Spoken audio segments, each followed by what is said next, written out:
गरीब साध साध सब नेक हैं, आप अपनी ठोरी। जो सतलोक ले जाएंगे वो साधु कोई और।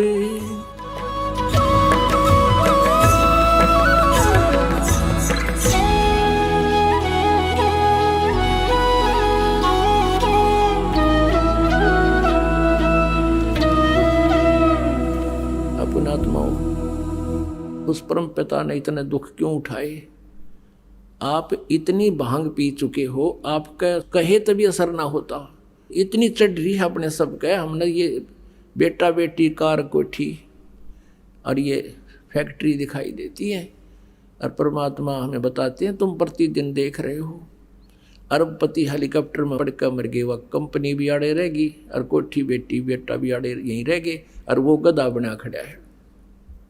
और फिर भी आंख नहीं खुलती, क्योंकि पहले तो हमें रास्ता नहीं पता था, तब तो हमारी व्यवस्था थी। अब परमात्मा ने क्लियर कर दिया, स्पष्ट कर दिया।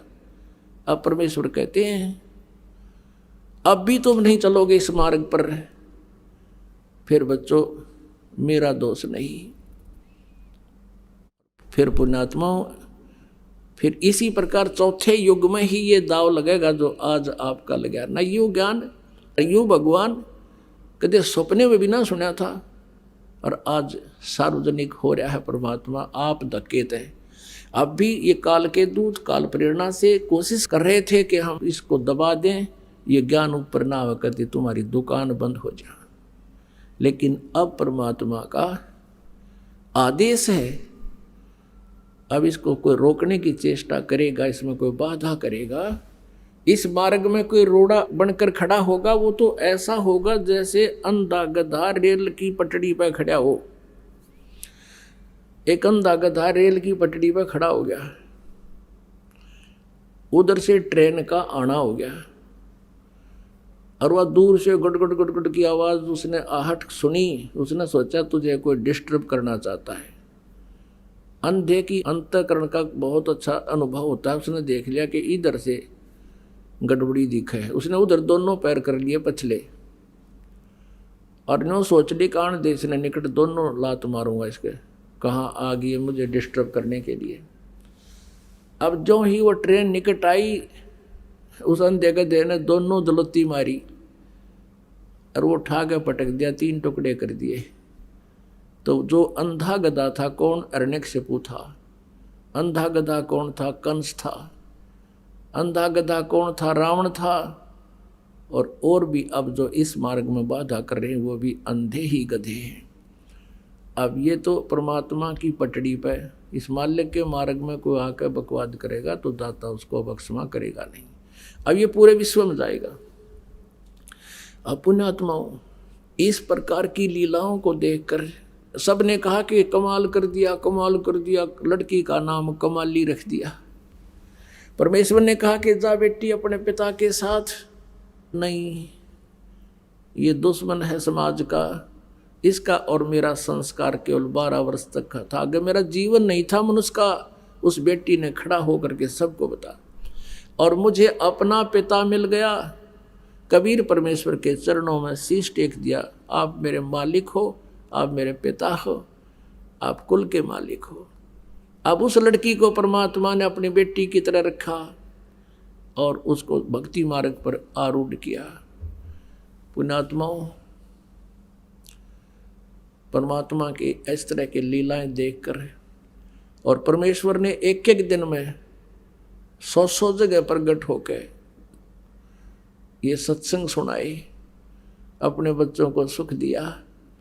आज तो ये टेलीविजन चल पड़ेगी तो एक दिन में चाहे 1 करोड़ जगह बोल ले एक आदमी, और उस समय तो कोई ऐसा मीडिया भी नहीं था, ना कोई लाउड स्पीकर थे, ना कोई ऐसा जो है ना ब्रॉडकास्ट का ऐसा विकसित साधन थे। उस समय परमात्मा के 64 लाख से हुए थे कबीर परमेश्वर के, वो कोई ज्ञान से नहीं हुए थे, वो दयालु। कहते हैं उत्तम पुरुष तु अन्य परमात्मा इति उदारतः, यह लोग धर्म आविश्य विवर्ती अवैश्वर है। गीता जी अध्याय नंबर 15 के श्लोक नंबर 17 में, और यजुर्वेद अध्याय नंबर 5 के श्लोक नंबर 1 में 2 बार प्रमाण दिया है। अग्ने तनुरसी विष्णुवेत्वा सोमस्य तनुरसी। अग्नि माने परमेश्वर, तनु माने सह शरीर, असी माने है परमात्मा। सह शरीर है, परमात्मा का शरीर है, वो साकार है। फिर 2 इसलिए बोला है कि वो परमात्मा एक रूप में तो वहाँ रहता है, अपने मेन मतलब सतलोक के अंदर एक सिंहासन पर विराजमान रहता है। अपना ही अन्य रूप धारण करके वो शिशु रूप धारण करता है और वहाँ भी रहता है। और तीसरा ये ऐसे आता है परमात्मा, कहीं भी प्रकट हो जाता है, हो जाते हैं और अपना कुछ राहत दे करके और फिर अपने सतलोक चले जाते हैं। तो उसमें लिखा है कि वो विष्णुवेत्वा सोमस्य तनुरसी। तवा माने उस परमेश्वर का सबके पालन पोषण धारण पोषण करने के लिए, उस परमात्मा का धारण पोषण करने का वो कौन सा तरीका है? आप जी को सत भक्ति मंत्र दे के और अपना आशीर्वाद से अपनी से आपको सुखी करके, आपके पापों का नाश करके अपनी तरफ से फर्स्टली आप परमात्मा कुछ पुण्य अपने तरफ से आपको फीड कर देता है। और फिर आपसे कहा जाता है कि तू अपने पैरों पे खड़ा हो, ये भक्ति कर, इस तरह की क्रियाएं कर, तू सुखी होगा। तो 64 लाख शेष हो गए थे भगवान के, और उनके इतने सुख हो गए थे, सारे दुखी थे। किसी का कोई कष्ट था, किसी का कोई कष्ट था, कोई किसी हाहाकार माच रहे थे, किसी का भूत कूदे थे, किसी का कुछ हो रहा था। अब वो सबको एक बार रिचार्ज कर गए परमात्मा। लेकिन हम ज्ञान आधार नहीं था हमारा, हमने केवल भौतिक सुखों को ही आधार मान के परमात्मा को मान रखा था कि ये हमारा गुरुजी बहुत अच्छे हैं और बहुत राहत देते हैं। हमने भगवान को भगवान स्वीकार नहीं कर पाए, क्योंकि हम सदग्रंथों से अपरिचित नहीं थे और हमारे पूर्वज जो उसमें हम इलिटरेट थे, अशिक्षित थे, अक्षर ज्ञान नहीं था। और अक्षर ज्ञान केवल एक ब्राह्मण वर्ग को होता था, संस्कृत पढ़ने का अधिकार। और इन्होंने वेदों और पुराणों को समझा नहीं। और परमात्मा यही ज्ञान जो दास आपको बता रहे थे 600 वर्ष पहले, यही ज्ञान बताया करते थे। इन अज्ञानी ऋषि महर्षि और नकली गुरुओं ने इस ज्ञान को, परमात्मा के यथार्थ ज्ञान को रिजेक्ट कर दिया था, ये कह करके कबीर अशिक्षित है, ये वेदों पुराणों और गीता के बारे में क्या जाने, ये झूठा है। और जिस कारण से हम परमात्मा को नहीं पहचान सके। और पुण्यात्माओं, एक और काल का जाल है। परमात्मा तो सुख देगा ही देगा आपको, वो तो सुख सागर है। लेकिन जब आपको राहत मिल जाती है, सुख हो जाता है, तो आप भगवान से दूर अवश्य हो जाते हो। ये एक बट नेचुरल है। दुखी इंसान भगवान को चाहता है और थोड़ा सा सुख होते ही फिर अंडी पाक जाता है। एक बार क्या हुआ, कबीर जी कहीं सत्संग कर रहे थे और एक वैश्या थी गणका, और उसने रात के समय ये परमात्मा की चर्चा सुनी। उसके कान खड़े हो गए। वह नहा धो के और उस अपने मकान के झांकी के सारा बैठ गई और बाहर से गेट लगा कर कुंडी ला दी अंदर से। शांति से उसने सुना भगवान की चर्चा। उसकी आत्मा ने धिक्कार दिया उसको कि मैं क्या कर रही हूँ, ओए होए मुझे करना के चाहिए था। मालिक ने 2 घंटे प्रवचन किए वहाँ पर ऊंची आवाज़ में। रात का समय, शांत मौसम, दूर तक आवाज़ जाती है। लड़की ने उसी समय जाकर परमात्मा के चरणों में मत्था टेक दिया और कहा, प्रभु क्या मेरे जैसी नीच का भी उद्धार हो सकता है? परमात्मा ने पूछा, आप कौन हो? खड़ी होकर बताया बेटी ने कि मैं एक वैसा हूँ। ये भगवान, मैंने आपका ज्ञान सुना, मेरा तो कालजा पाट गया, मैंने अनजानपने में पाप करे, मालिक मुझे माफ़ कर दो। परमात्मा बोले, बेटा साबुन का स्वभाव है मैल काटने का, आप नाम लो, आगे बुराई त्याग दे, पार होगी या कौन सी बात है। अब नाम ले लिया। अब उसका तो भूख जागेगी भगवान की भक्ति की। जहाँ भी सत्संग किसी के घर या आंगन कहीं आसपास बगड़ में हो, परमात्मा बेटी तुरंत पहुँच जाती। और वो जो पहले परमात्मा के शिष्य थे वो सुखी हो गए थे, उनका दुख रहा को नहीं, उनकी कुछ दिनों के बाद वो अपने सोच से सोचने लग जाते हैं, परमात्मा का आदेश भी भूल जाते हैं। वो उस लड़की को धमकाने लगे, कहने लगे तू यहाँ मत आया कर, तूने महाराज जी की बेइज्जती करा दी, लोग यहाँ क्या कहेंगे, एक वैसे आती है सत्संग में, गुरु जी बदनाम हो जाएंगे। 2-4 भक्तान हुआ धमका दी। अब वो लड़की परमात्मा के पास बैठकर बहुत रोई। मालिक ने पूछा बेटी बात क्या है? उसने बताई जी अब मैं क्या करूं, अब मेरे ऐसे ऐसे कुछ भक्त मुझे ऐसे कह रहे हैं तू यहाँ मत आया कर, मालिक मैं रह नहीं सकती, मैं चाहती हूँ कि अधिक से अधिक आपका ज्ञान सुनो, मेरे पाप कटे। तो परमात्मा ने सत्संग के माध्यम से कहा था, भाई कुष्टी होवे संत बंदगी कीजियो, हो वैसा कै विश्वास चरण चित दीजिए।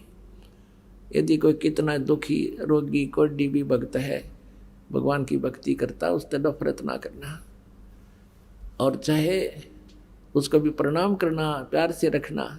और चाहे कोई वैश्य है और उसको भी यदि परमात्मा की तड़फ है, सच्ची लगन है, उसके हृदय में चाह है, तो उसको भी एक बहन बेटी और आदरणीय मानना।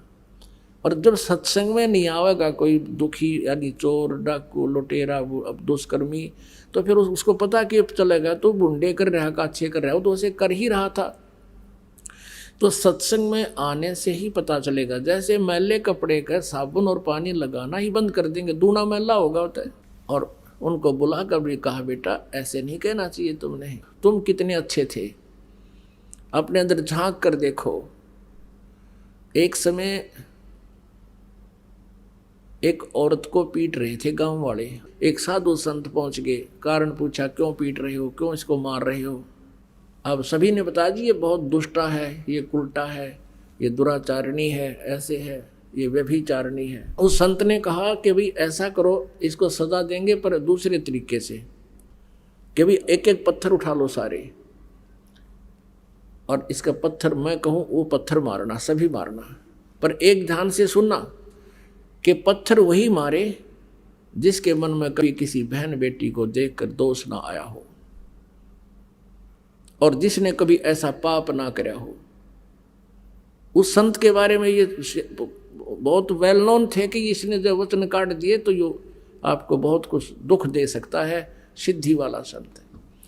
अब सभी के हाथ से पत्थर गिर गए, वहीं पर कोई मारने की हिम्मत ना पड़ी। अब हमारे अंदर ये एक त्रुटि है, हम दूसरों का दोष देखकर उसको बहुत भला बुरा कह देते हैं और अपने को छुपा कर रखते हैं, और फिर हम समाज में इज्जत बनाए बैठे होते हैं।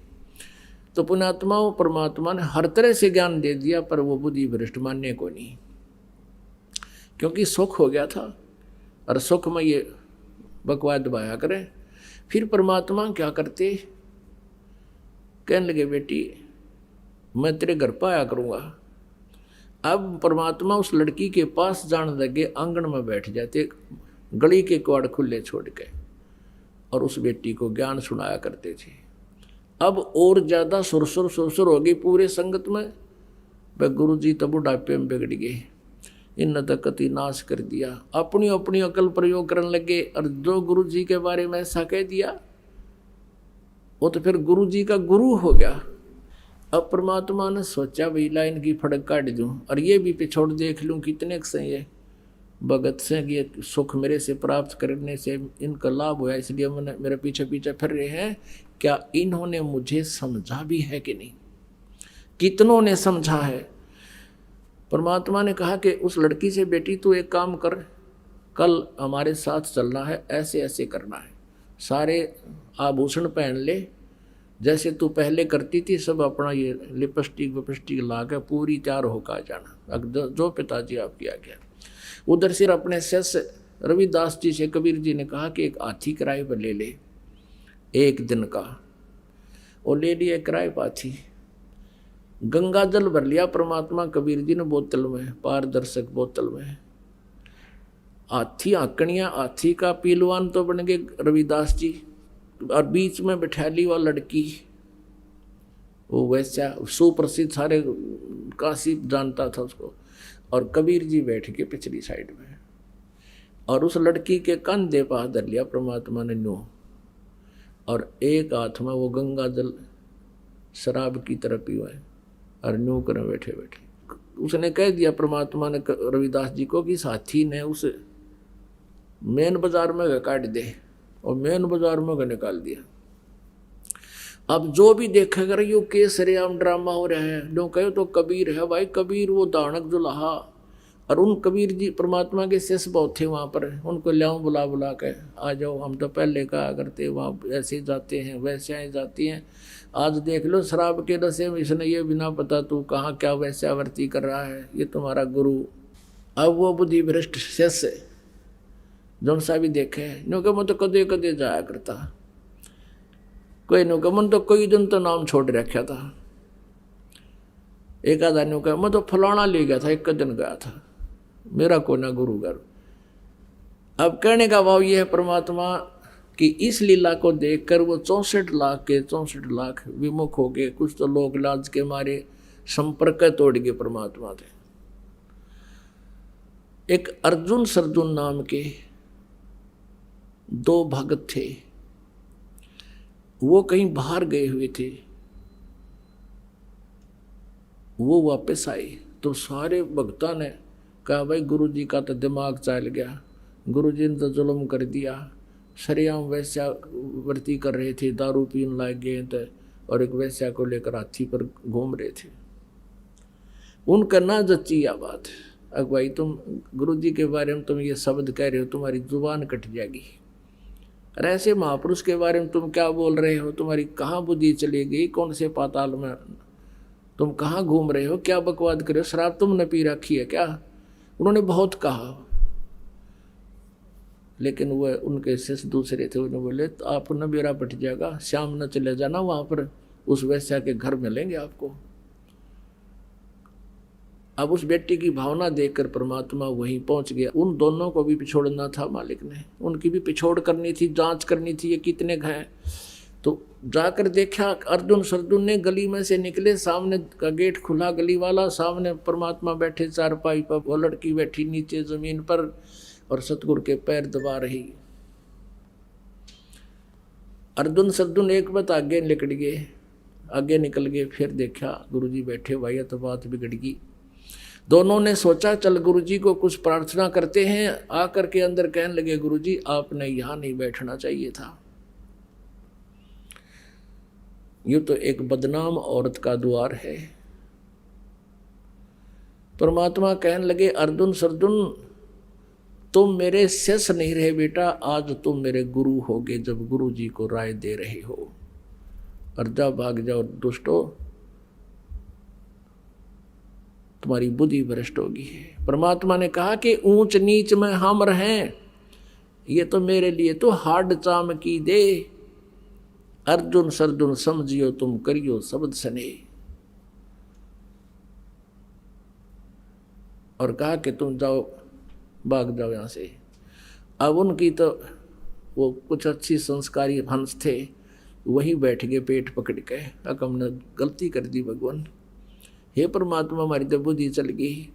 अरे निकम्म्यो, जब मेरे से इतना लाभ तुमको मिल रहा था, जब तुम भगवान था, अब मैं दुष्ट हो गया, इतनी अकल भी काम नहीं कर रही, तुम्हारे मुर्दे तक जीत दे करे, तुम्हारे हर तरह से लाभ मिला।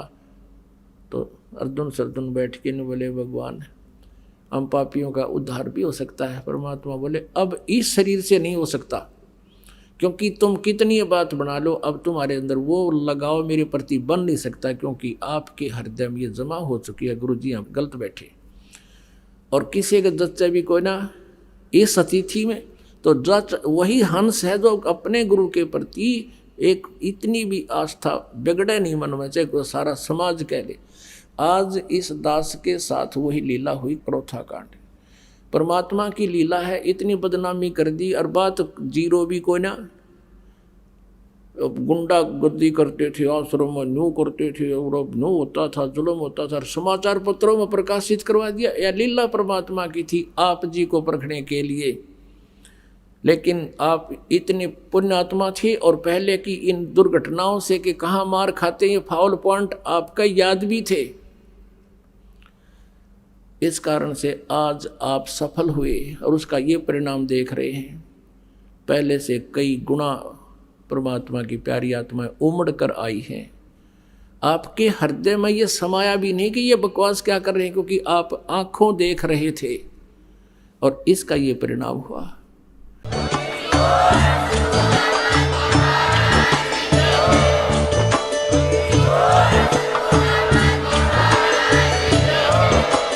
आप सुन रहे थे जगत गुरु तत्वदर्शी संत रामपाल जी महाराज जी के मंगल प्रवचन। अधिक जानकारी के लिए विजिट कीजिए हमारी वेबसाइट www.jagatgururampalji.org। संत रामपाल जी महाराज जी के शुभ आशीर्वाद से पूरे विश्व भर में 500 से भी ज्यादा नाम दीक्षा केंद्र हैं, जिन पर संत रामपाल जी महाराज जी द्वारा ऑनलाइन निशुल्क नाम दीक्षा दी जा रही है। अपने नजदीकी नाम दीक्षा केंद्र का पता करने के लिए संपर्क करें 8222880541।